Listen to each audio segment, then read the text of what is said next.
Welcome to The Brave Place, where we journey into the lives of brave men and women who have beat the odds or who are in the trenches right now. Difference makers who have truly discovered the warrior that lives within and are living it out. This is the place that will inspire, encourage, enlighten, and challenge that brave person that lives deep down within all of us.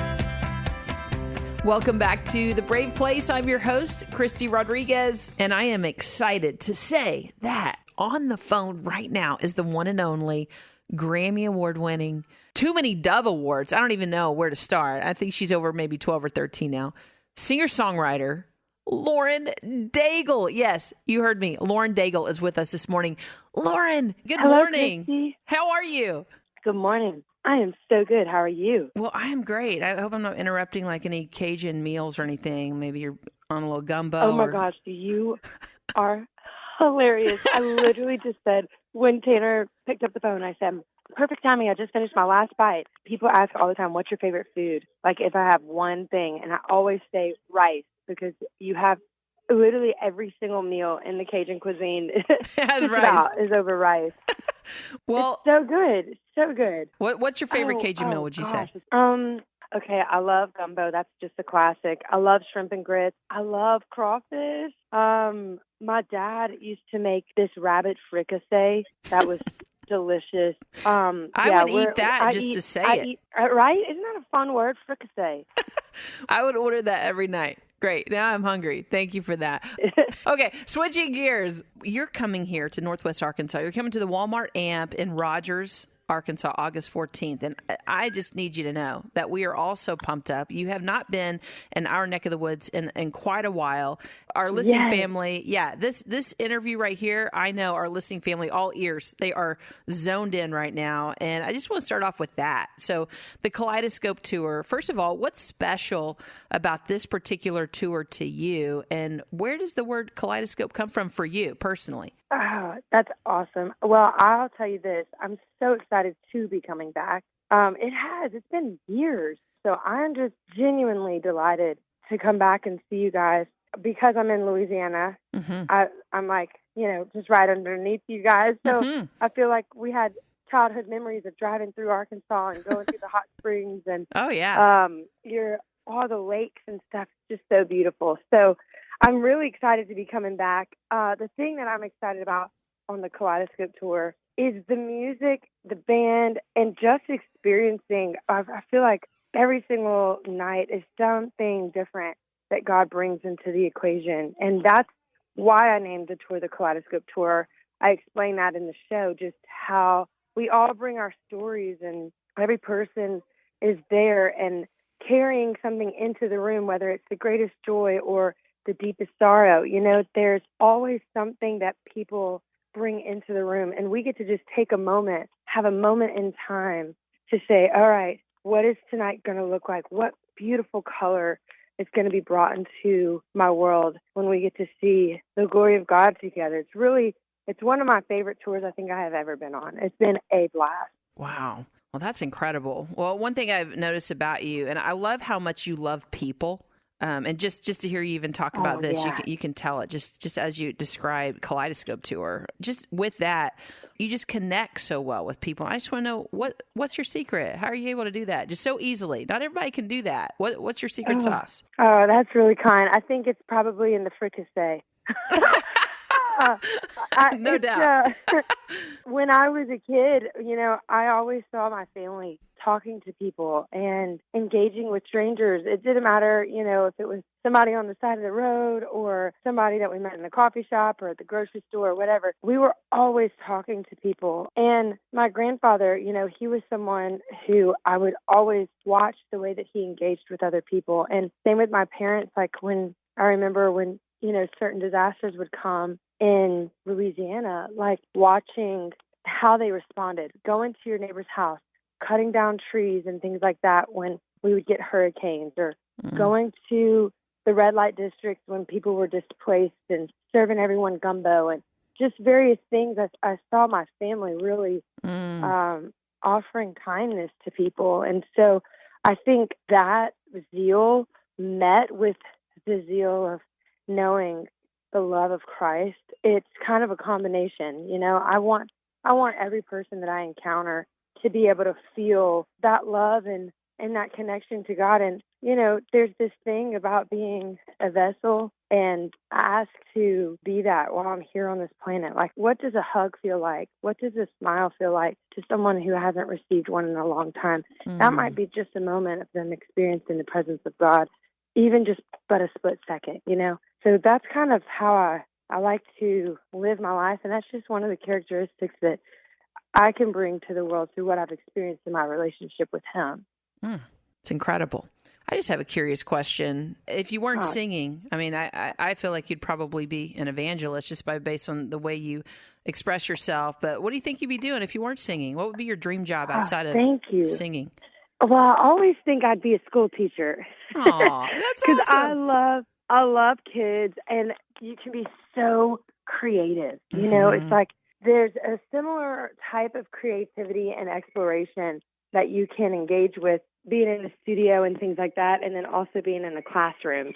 You have to be inventive, you have to be curious, you have to be bold, and I think all of those are reasons I really love being a school teacher. Getting to impact the next generation is really important to me too, and possibly loving on kids who might not have ever received love before. That would be really dear to me. Oh, that's beautiful. You're talking to a former teacher, by the way, so I get you, girl. I feel Really? you. Yeah.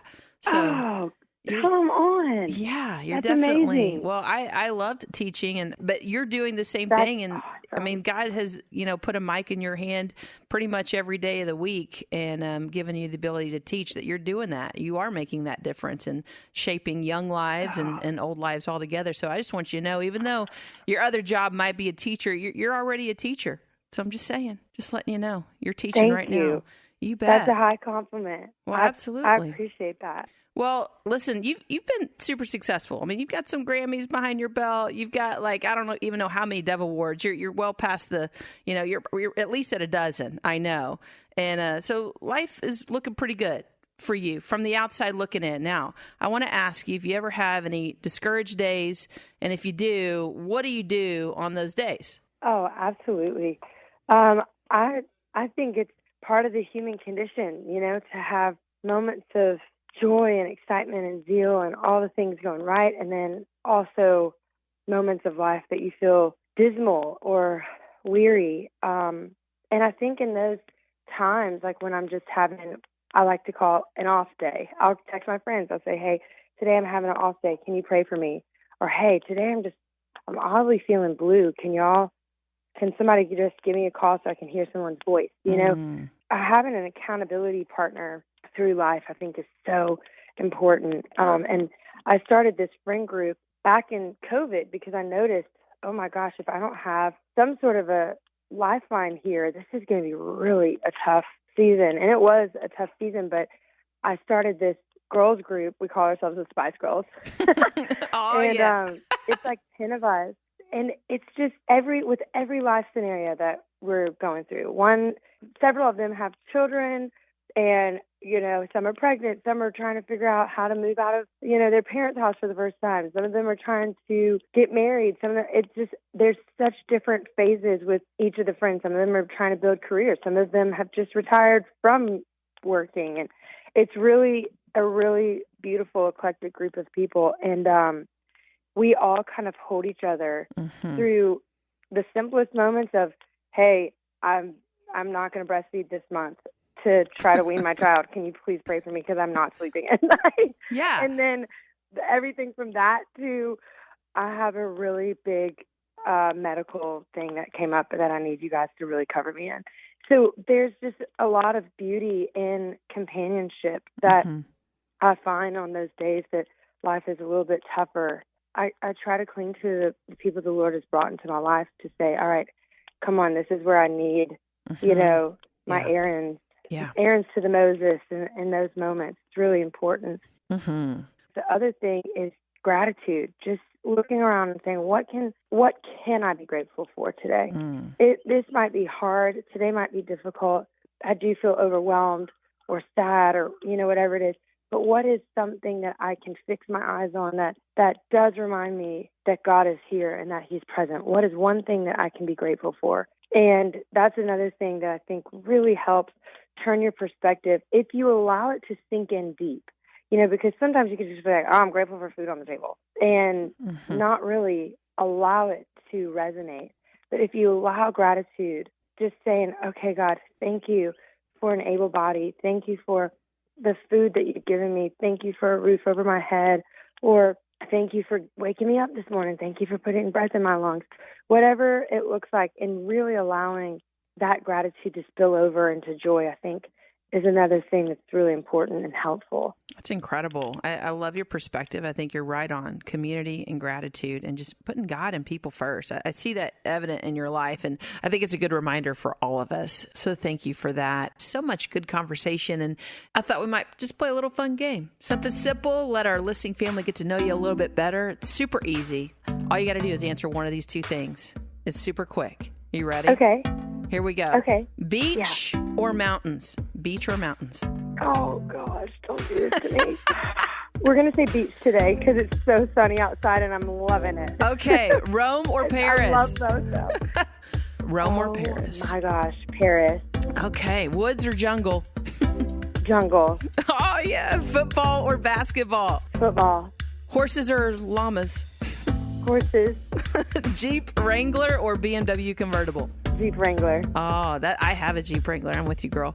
Cook or eat They're out? so fun. I know. Cook. Concert or quiet book at home? Concert. All yes. day. Yes. Sure. Party of 100 or party of 5? Party of 5. Are you a tornado or a hurricane? I've been called a tornado multiple times. So I will go with tornado. Okay, girl. Indoor dogs or outdoor dogs? That's tough. I grew up with outdoor dogs. But we had a season where we had an indoor dog and it lay at the feet of my bed. I would say outdoor dog. Okay. If I had a lot of land. Okay. Well, would you rather dance or watch people dance? Would you rather be the one dancing on the floor? Oh, definitely dance. Okay. Shop or camp? Yeah, I love dance. Like shop. Yeah, go shopping or go camping for the weekend. Shopping or camping? Oh, definitely camping. Okay. With your Wrangler, right? With my Wrangler. I'd probably hang in a hammock from the roof or something, figuring out how to sleep in there. That is awesome. Well, I love that. Lauren, thank you so much for hanging out with us this morning. We cannot wait to see you in August. We're bringing everybody. We're coming to cheer you on and worship God with you, sister. Yes, please do. I'm so excited. We're going to have a blast. Come get filled. You're amazing. Keep doing what you're doing, and you are a teacher, sister. Thank you so much. It was so good to meet you, Christy. Thank you. Great to meet you, Lauren. We'll see you in August. All right. Thank you. You bet. And thank you to our listening family for tuning in for another episode of The Brave Place. And as always, if you have any comments or questions, you can always email me, Christy at klrc.com. I love to hear from you. Christy is CHRISTY at klrc.com. And share your thoughts. Until next time, have a brave day. Thanks for listening to The Brave Place, part of the KLRC Podcast Network.